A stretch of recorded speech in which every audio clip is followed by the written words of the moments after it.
I'm with you. This is true. You are indeed. I'll drop some links as well here. Okay, if I do this.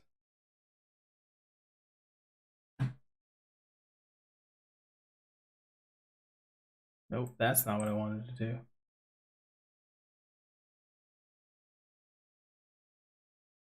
Oh, look, it's Captain Bay. Oh, look. Moon Knight It's a episode 1 Ghostdog. recap with Ghostdog.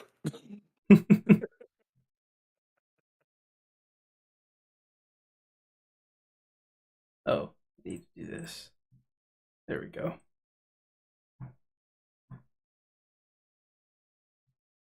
What's going on, Eric Nelson? What's going on, Spidey? Oh, I see that my mic has decided not to work on here yet. Let me fix that. Yeah, there we go. Microphone default. There he is. Boom. I'm back in the business now. There What's it going on, Spidey? is. What's going on, J-Bad? Dope. Whoop, whoop. I'm going to do this too, actually. What's going on, people? All right. What's up, party people? Welcome to our first ever episode of just Captain Bay and myself doing something he's done on his own. I've kind of wanted to do on my own, but I didn't. But weekly breakdowns of Disney Plus shows. So if you have not watched Moon Knight, spoiler beware. Yeah. Because we're going to talk about it. Spoilers We're incoming. going to break it down. And we're going to try to keep this about an hour or less each week. And then we'll still do our series wrap-up show with our comic book analyst that we normally have on, Cameron from Comic Book Movie Reviews, or Virtuous Hobbs on Twitch. If you don't follow him, he has a Twitch channel and he has a YouTube channel. He does more on his Twitch. He basically plays older video games on his Twitch channel. But if you like breakdowns and stuff like that, then he's going to be on there. I do have Captain Bay with me, and obviously I'm on with Captain Bay. So, hey, what's going on, Captain? What's up, man? What's up? Hello to people in my chat as well. Kind of same thing, everything he just said. We'll be breaking down episode by episode this time. I've done these in the past with my good buddy Aaron Abdo, who I'm still in touch with. He's busy with work and stuff now. He's not as available, so I haven't been able to do them anymore. But luckily, our good buddy Ghostdog here, we've been able to do these recaps with him over the last few shows. And so we're bringing back the weekly breakdowns, though. So, yeah. And I have notes this time. I went back to taking notes for this one because this series is going to be a confusing one, I'm pretty sure, for most of us. So it's already started off very confusing. Yeah. Already started off very confusing. Hey, what's going on, Life Stealer? How are you doing? And he says, hello, Captain, as well. Hello. All right. So we're going to hop right into this because, like I said, I want to keep these about an hour or less each week. I think an hour or less breakdown of these episodes are more than enough time to kind of get through all the nicks and grannies. We're not trying to rival people like New Rock Stars or anybody like that because, we don't have that kind of time in our life. We're clearly better than them, though. But we are better than them. It is us. I mean, come on. Not even a contest.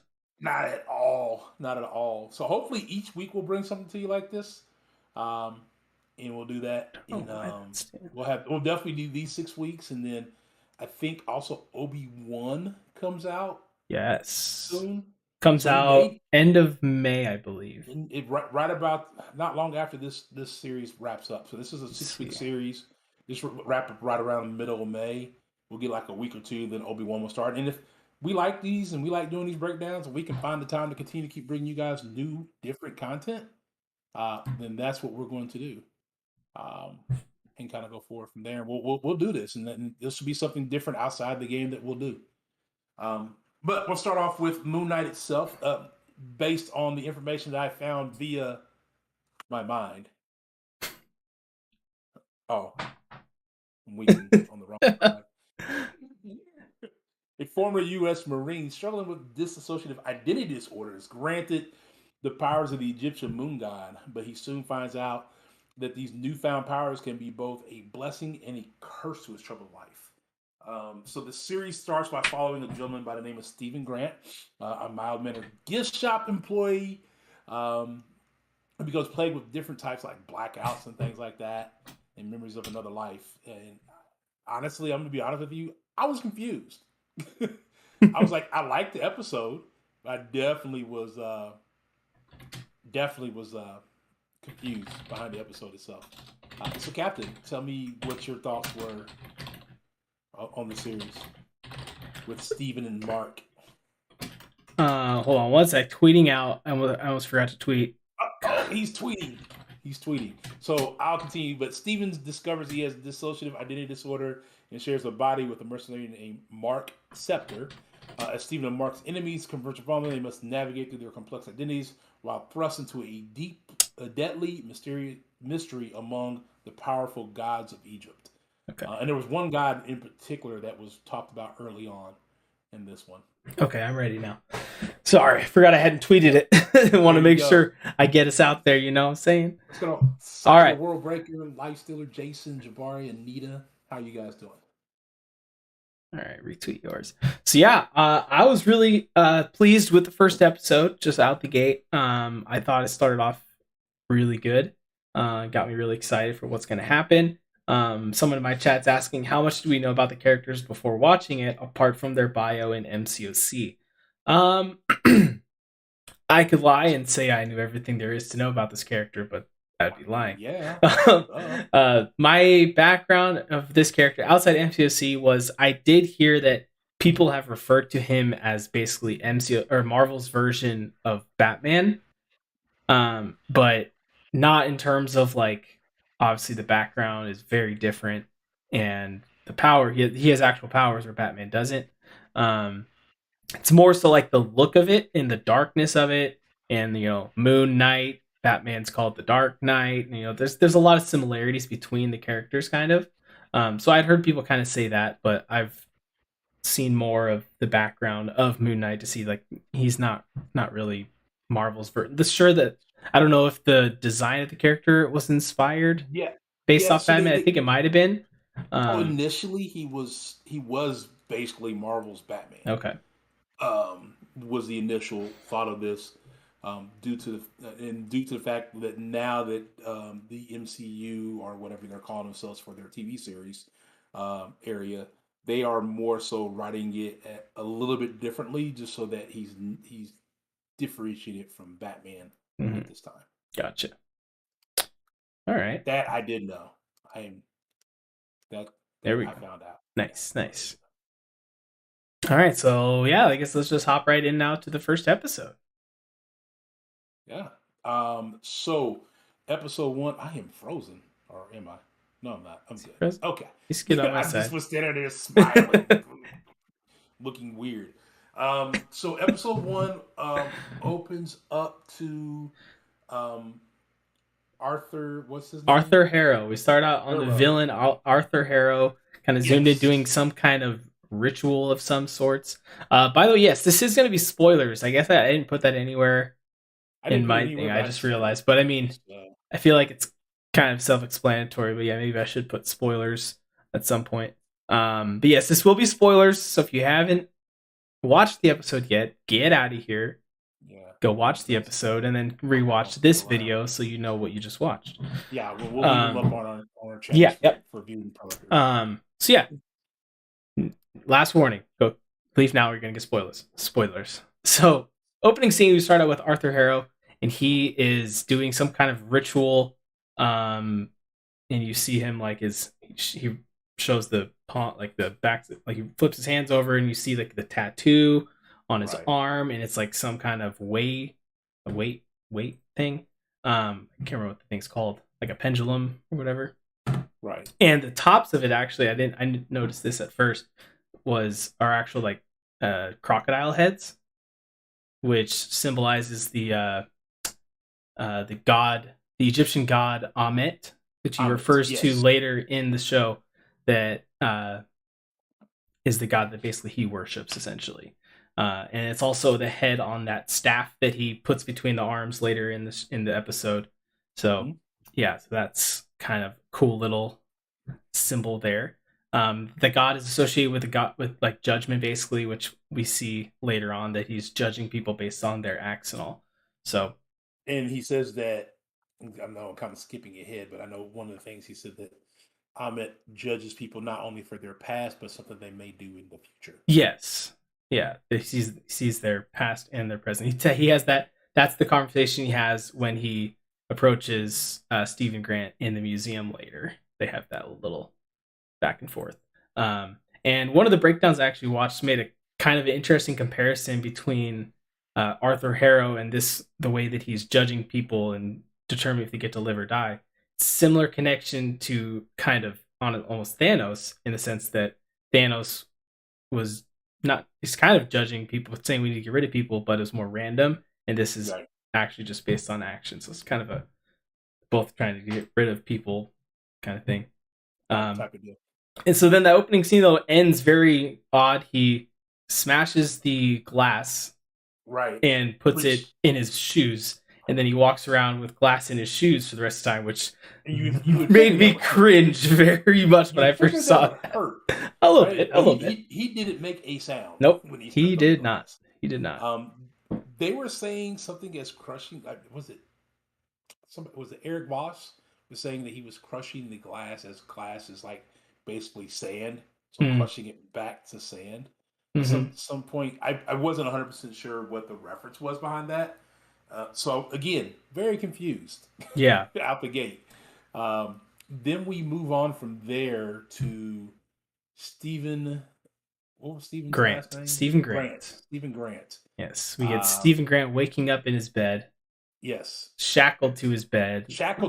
Looking kind of confused at first. And so I was a little confused. I was like, oh, does he not know he's here? But then as he goes through the scene, you realize he did this all to himself to keep him from getting away. Because he has this issue of he doesn't know what happens to him at night sometimes. He wakes up in weird places, as we see throughout the episode. It happens multiple times. But once he wakes up, he kind of goes around the apartment, does all his checks. He has, if you notice, he had sand around his bed. Yeah. So that was the other thing. It was like he was shackled to the bed. He had sand around his bed.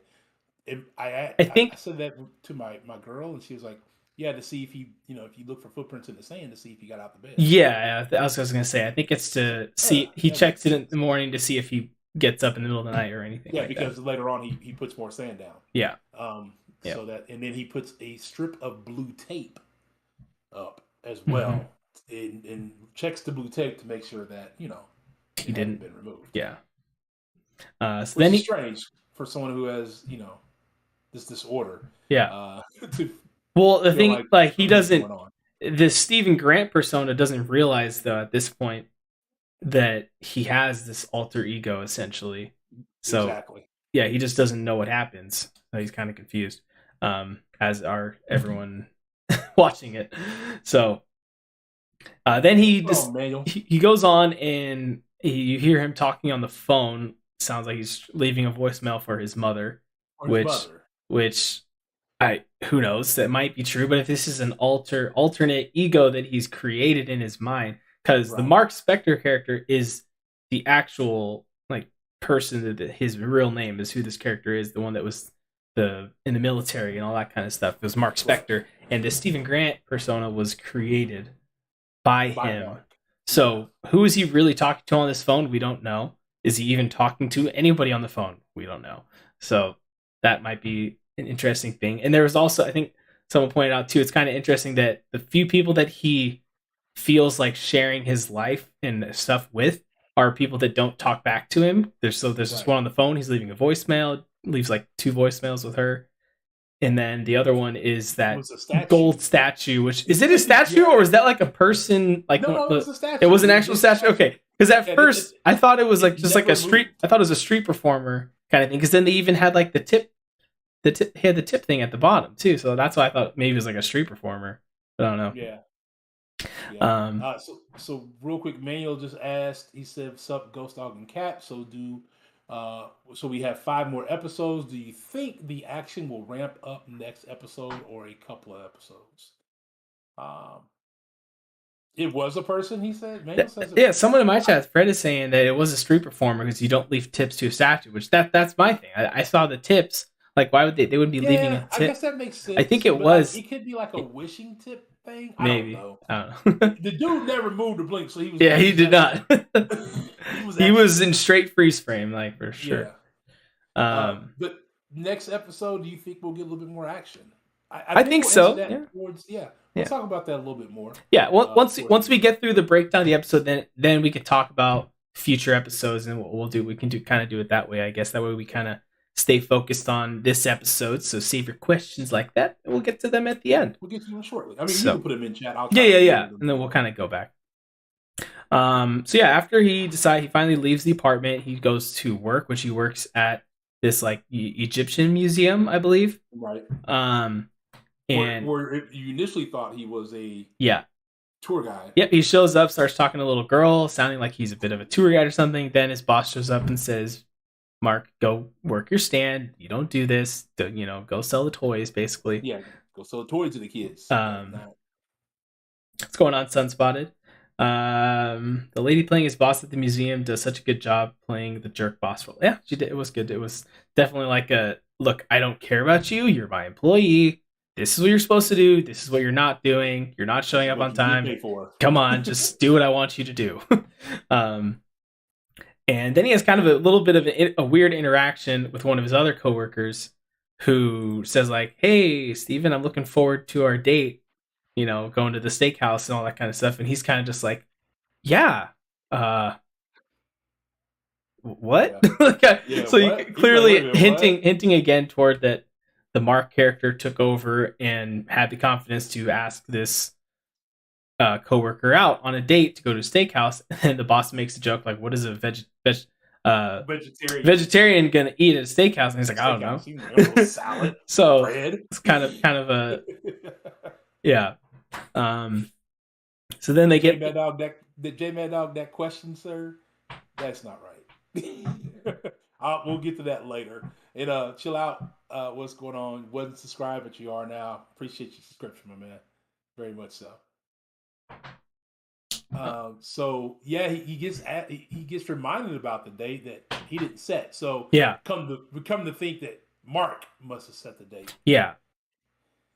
Or another alter ego, which in the comics and everything, he has more than just the two, apparently. Yeah. But so far in the show, it appears that there's only the two, the Mark and the Steven characters. As of now, there could be more revealed later on, so we'll have to wait and see. But yeah, so then him and his boss are back in the shop or something, going through some inventory stuff, and he points out that one of the posters is wrong. One of the Egyptian gods, it's only portraying 7 when there's actually 9, which I think is just hinting toward more of the Egyptian gods and stuff that we're going to get into throughout the season.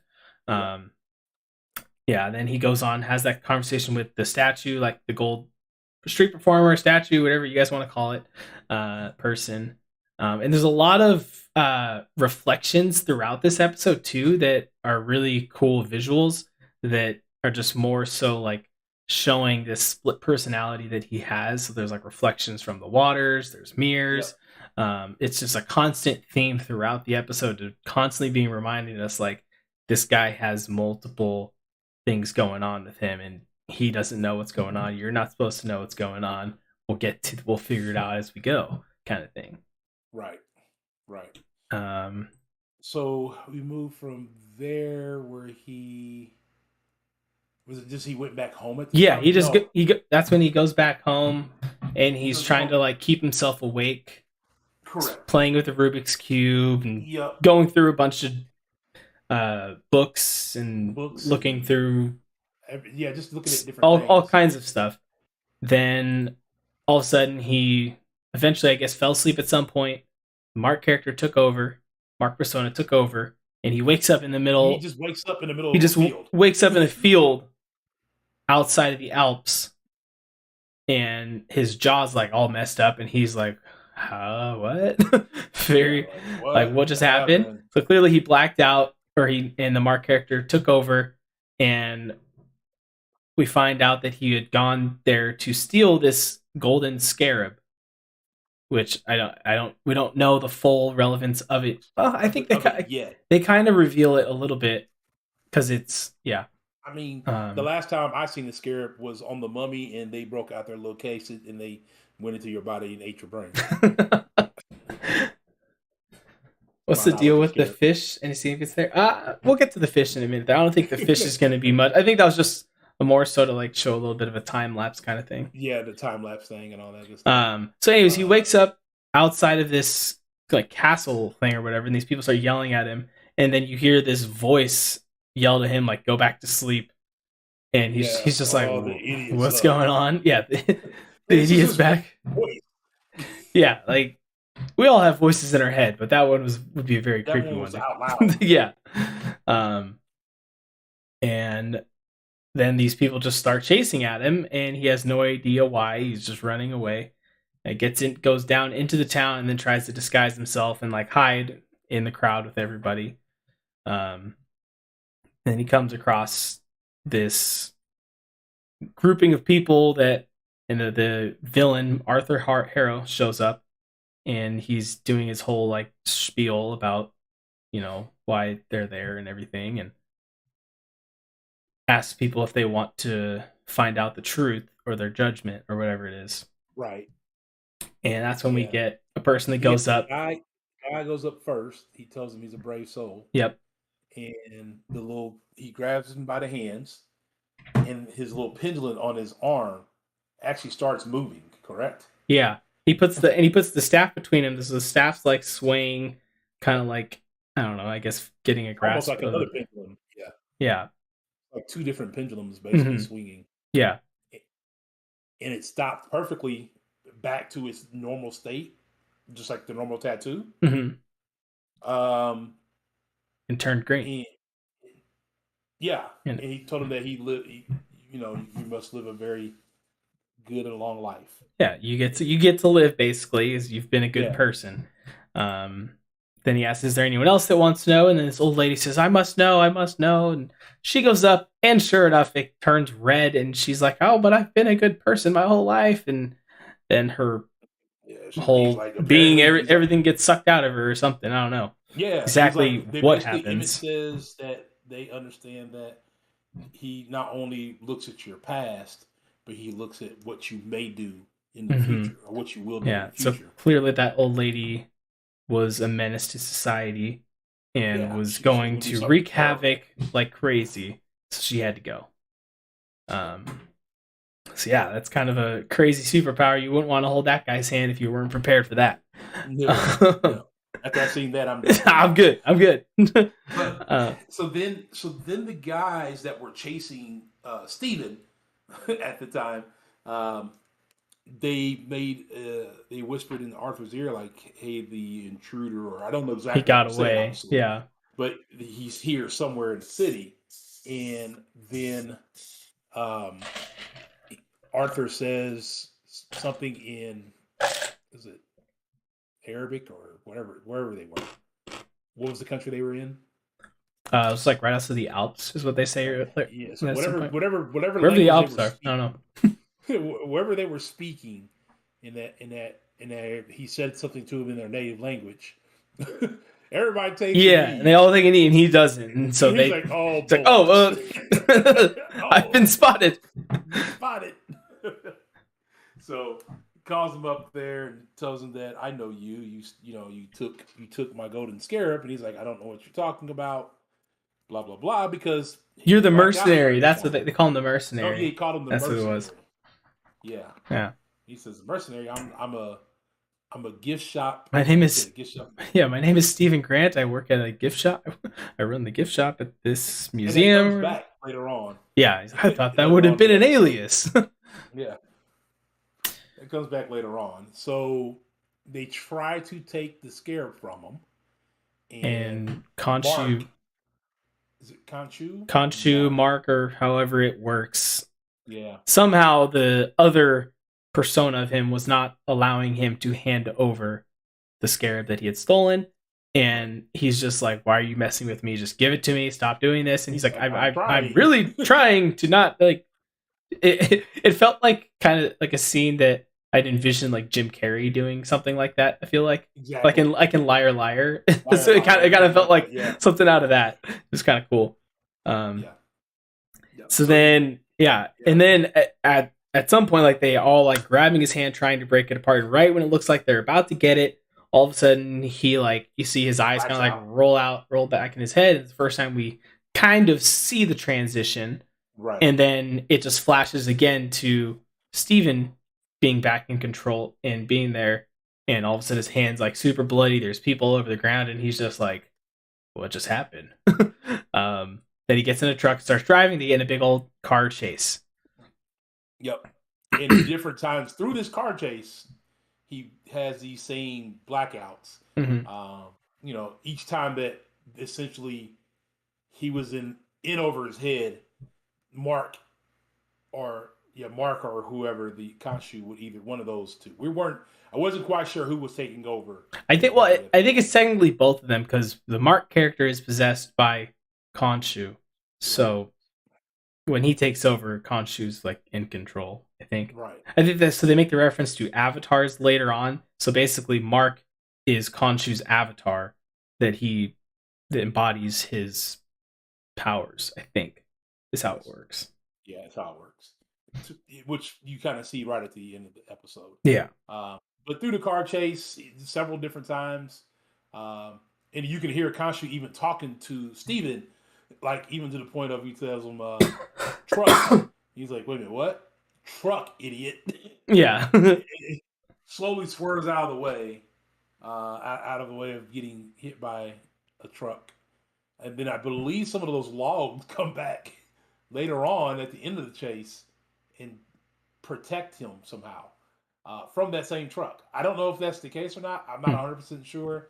I just know that there were logs falling all over the place. Yep. Yeah, and he blacked out a couple times in that scene where Mark takes over. At one point, he comes back to and he's holding a gun. And he's just like, what? Why do I have a gun? And he throws it at the car. And then the Khonshu's like, did he just throw the gun? So clearly, the Stephen Grant character is not a violent person and doesn't know what he's doing. The complete opposite of Mark. Yes, essentially. The complete opposite of Mark. So then it all of a sudden just transitions. Once he kind of looks like he's finally getting away from everybody, he just appears back in his bed, wakes up, and basically thinks it's all thinks it's just a dream, and he's like kind of having a sigh of relief. He's like, whew, everything, the tape's still there, the sand is good, all of that, until he notices his goldfish, who earlier in the episode only had one fin, and now he has two fins, and he's just like, why does my goldfish have two fins? That doesn't make sense. At all. Doesn't. If a goldfish has one fin, it can't grow it back. That's not a thing. So he runs to the pet store, and the lady tells him they all have two fins. I don't know what you're talking about. Whatever, it makes reference to the Finding Nemo movie. Yeah. Whatever that fish movie told you, they all have two fins. And actually, I just thought of something. So Neil in my channel, if you're still here, Neil, you asked what's the deal with the fish? Any significance there? I think I might have just actually found the connection. I didn't actually see this thing. This is my own true thought I just came up with. I'm pretty proud of it. Yes. So he has one fin at the start because at that point, Steven thinks he's just one person. He's by himself. After all of this, as we learn throughout the episode, he's now two people, which is represented by two fins.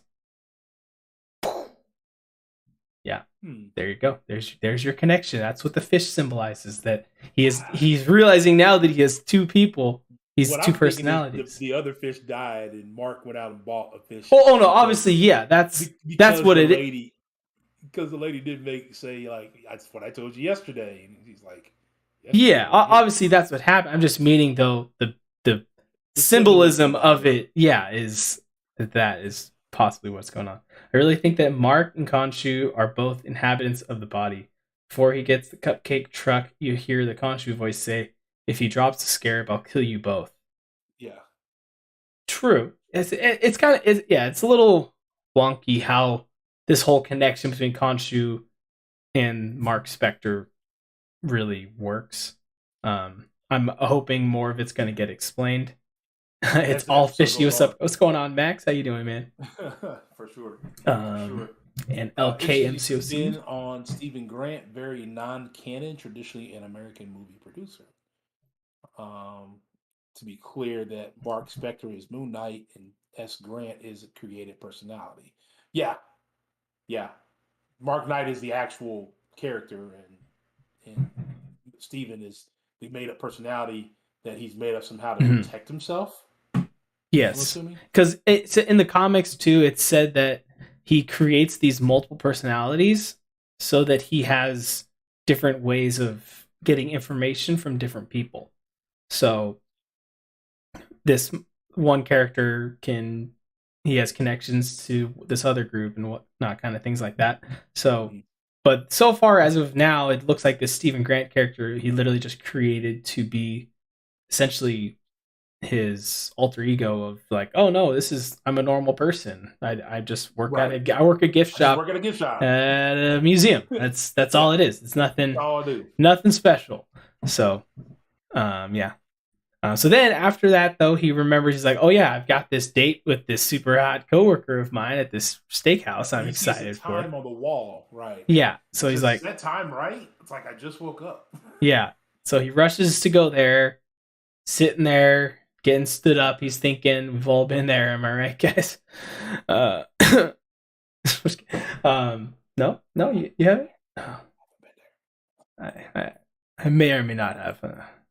Not actually sitting, not actually sitting at the restaurant, but like Yeah. the day of, like on my way, and she's like, "Oh, I can't make it." I take it Anyway, back. I have once had that happen to me. So yeah, then he finds out officially like, oh, it has been 3 days because he calls her and she's just like, okay, yeah, it's Sunday, I think she says, and he's just like, no, pretty sure Friday comes after Thursday or says something along those lines, Yeah. and he just thinks she's crazy. He's like, what? How'd that be possible? Like I haven't missed 3 days of my life. Right. And then he asks the waiter, and he's like, yeah, you have. Today's Sunday. Yeah. Today's Sunday. Today's Then Sunday. he orders a well done steak. That he, the vegetarian, Veg- doesn't eat steak Yeah, because he's just very confused at that point. He doesn't know what's going on, at all. and yeah. So then he goes back to yeah, he goes back to the apartment. It's back to the apartment at that point. Yeah. Yeah. Back to the apartment. He's kind of like looking around. He notices on his floor scratch marks. And when he finds these scratch marks, he realizes it was the table that was next to where those scratch marks were, was what was causing them. Mhm. So he followed the scratch marks to the end. Happened to look up. Notices a loose board. And inside that loose board is a cell phone and something else. I don't remember what the I couldn't remember either. I was like, "There's a cell phone." There's a cell phone and something else. But the cell phone was what was important. Let's see.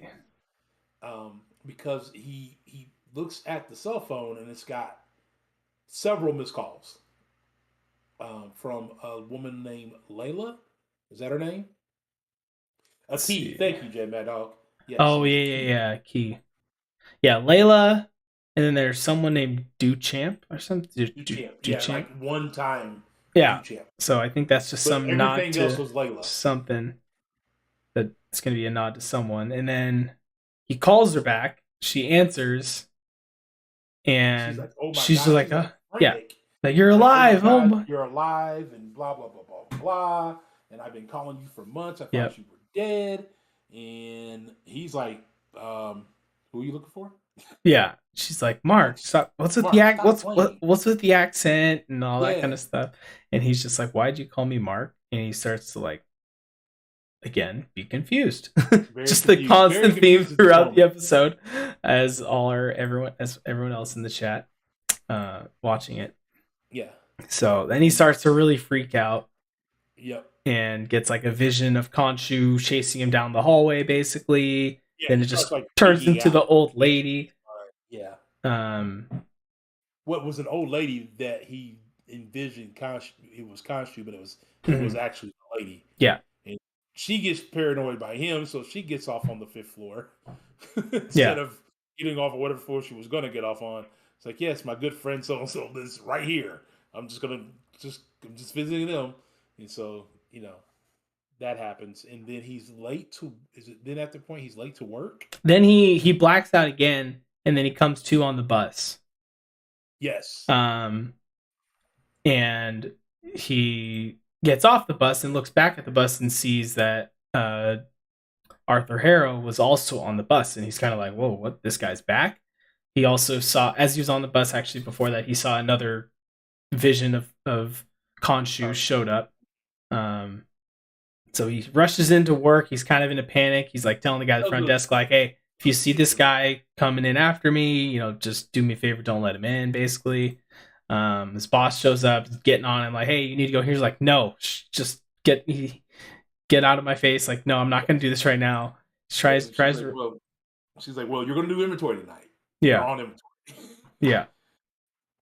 So he bumps into Arthur, and Arthur at that point makes reference back to what he told him in the Alps, that so you are just some guy named Stephen that works at a museum. I thought that was like, he thought he was joking about that, and come to find out it was actually true. Because in Mark's or Stephen's mind, that's who he is. Yeah, that's who he believes he is, and so that's why he gave him the information. Like, I don't know why you're after me. Yeah, this is what I do. Yeah, so then he tells him, he's like, I don't have your Scarab. And he's like, oh, it's not my Scarab. It's Ahmet's Scarab. Then he goes into the whole explaining about Ahmet, and that how she was betrayed by fellow gods and even her avatar. And when he says avatar, he's like, oh yeah, blue people, referencing the Avatar movie. And then he's like, no. He's like, oh, the Last Airbender, the anime one? so that was cracking me up when he made those references. Two things that I enjoy. I love Avatar: The Last Airbender, and the blue people Avatar is not bad. I heard that. I didn't watch the Airbender TV series. But I did watch the movie. Dude. And for someone who didn't watch the series, I enjoyed the movie. Okay. People tell me about the TV series, and I was like, I've never watched the movie because I heard it was completely like hot garbage and terrible. But dude, you should watch the show for sure. It's on Netflix. I mean, it's only 4. Yeah, I actually ended up watching it later on. Oh, you have watched it now? Yeah. Okay. But since when it first came out, I hadn't watched it. Have you watched Korra? We started watching Korra. Okay. We didn't get very far. Anime is my girl's thing, so I had to watch it with her. Gotcha. Versus me just watching it on my own. So then basically he tries to explain to him, Harrow is explaining to Stephen Grant, like, look, I'm here to help you. I'm not trying to steal you. I'm trying to help you understand. Hints to him that he knows there's something about, he hears these voices and all that kind of stuff.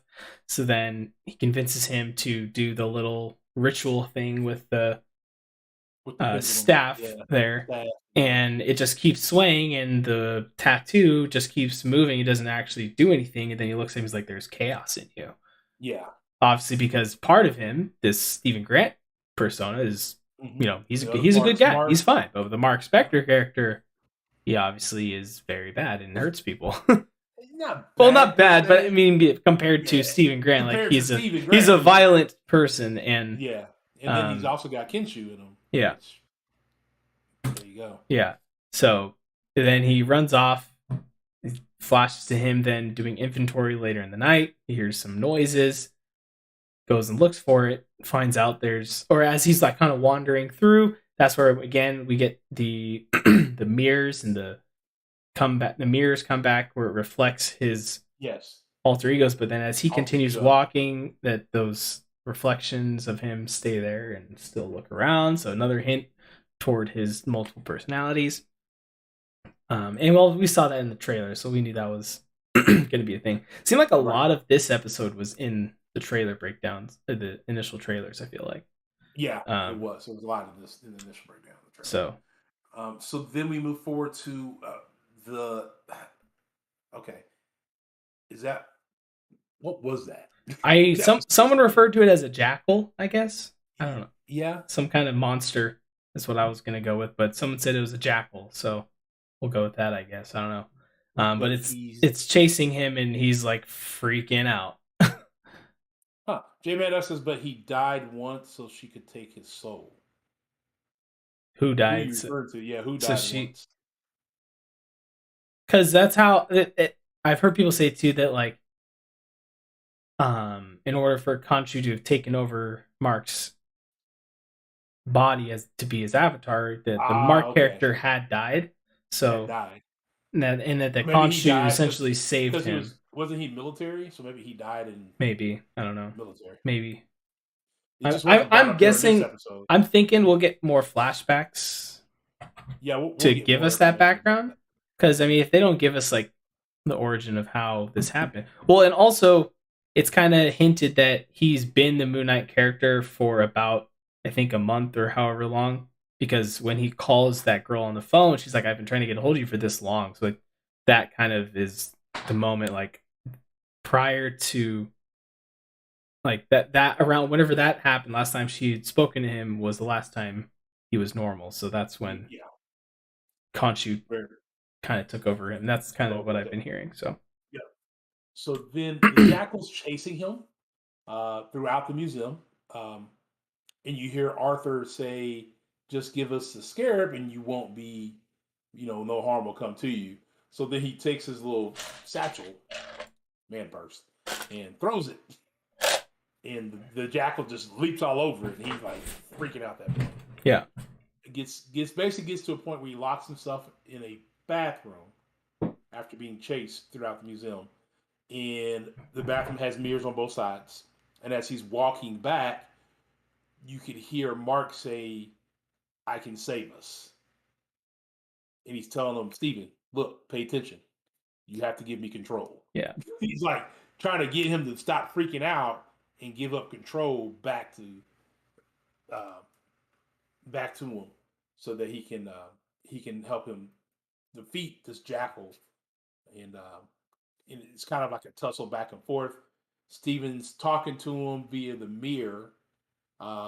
So instead of mimicking Steven, it's mimicking his other persona, Mark, and him and Mark are basically having a conversation through the mirror.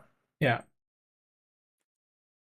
yeah. And so then finally he convinces him to let him take over, and we actually see, well, for the most part, we don't see the full on transition, but we see You see where the the transition rags starts, or whatever they are start to take over him, and and then then everything goes black, blacks yeah, out again. and then we are seen from outside the bathroom. We see a bathroom sink get thrown out, and the jackal's trying to run away, gets dragged back in, and then we see the scene from the trailer where he's just beating him up. Yeah. Turns, you see his face in full glory, like that's the thumbnail, and Yep. end scene and end That's, episode. that's where it And that's ends. where it ends. Yeah. So I don't know where we're going to pick up from there. I'm assuming Mark will probably be more involved going forward than Steven. There's still maybe some tussle back and forth between the two of them, Mm-hmm. but I definitely think that is going to be what we're going to see throughout this is figure out how they coexist. I Yeah, guess per se. it'll be interesting to see how they deal with this. If it's going to be a constant thing where, like, now that Steven is aware of the split personality, will they just be able to be in contact, like talking to each other the whole time throughout, or is it still going to be a bit of a, like, is he going to black out and not remember, or how's that going to work now moving forward? I don't know. Um, but it'll be interesting to see for sure. Um, so yeah, now you guys in the chat, you guys got any questions about the episode, or we can kind of talk about what's gonna come down the road? Yeah. So we'll take questions about the episode, kind of our thoughts. Uh, so I definitely think the action will ramp up. With this only being a 6 episode series, like Hawkeye was, and was it Loki, Loki and Captain America, Falcon, Winter. and the Winter Soldier. Um, they were all just 6 episodes, so Yeah, the action kind of had to pick up pretty quickly. yeah, And then there were still some moments where it kind of dulled down for a moment, but then they came right back into it not long after. Mm-hmm. So I think that's where you'll see a lot out of this one. Then the other question, Jay Mad Dog's question: do you think the first fish died and he replaced him? Yes. Yeah, I Yes. think that's probably what happened. Yeah. And, hey Dean or Doug, what's going on? How you doing? Moon Knight, interesting spin. Okay, I've read that one already. I think that's it for mine. I do Moon Knight. Are in my chat said the Go God represents my homeless friend Crawley, an own confidant of mine. So I'm assuming that Mark he's referring to as Mark, uh, old friend Crawley, who was a confidant of Mark's, as he Moon Knight in our Mm, Discord or our chats is that's his character. He loves the character Moon Knight, so he talks to it like he is. This is him nice, coming out in the episode. nice. So, Neil in my chat saying that he thinks we'll get more backstory for sure over the next episode or two. Yeah, I think that'd be good if I maybe agree. if they just dedicate if the episode 2 is dedicated to a bit of the backstory of what happened and how he became Moon Knight, and So very then similar to the rest of how it can go into Agatha's what's going on. story, Yeah. kind of unfolded and Mm-hmm. Wanda's story Yeah. unfolded. Although there were more episodes, they unfolded later on in the season. Mm-hmm. We'll probably see that a little bit sooner. My guess will be episode 3 or 4. We'll get some of that callback. Okay. Yeah. Maybe even episode 2, but more likely 3 or 4. Yeah. Max saying I didn't put together that he'd been only a month as Moon Knight, but makes sense. But it's happening from the phone calls. Yeah, I think I didn't realize that either until again someone mentioned that in a breakdown that most likely that's a hint toward the fact that it's been about that long since whatever happened, and now he is now the Moon Knight character. And then he also asked, "What do you think happened to the fish?" Yeah, my guess is the fish just died because he was gone for a few days, and pretty sure goldfish It's a can't live. goldfish.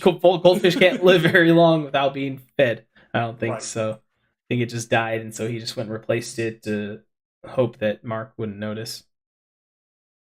Yeah. I'm interested to see how they portray the relationship between Moon Knight and Khonshu. And it was a roller coaster in the comics. Okay. Yeah, that'll be interesting. Yeah, I didn't read the comics either. I haven't read any comics. We'll save all the comics for Cameron when we do our end of the season breakdown. I have a feeling he has read that comic. The Harrow guy is sort of running a cult, isn't he? A little bit. He comes off very much as like a cult leader. So yeah, it's interesting. Also, I've heard some people say that the actual character Arthur Harrow was only basically a one-off character in the comics. So it's possible that it's kind of random that they used that character then for this. So he might be end up getting tied into another villain essentially from the comics or something. So that could be a thing. Excuse me, that they end up doing as well. Yeah. So I'm very interested in seeing what's going to happen going forward.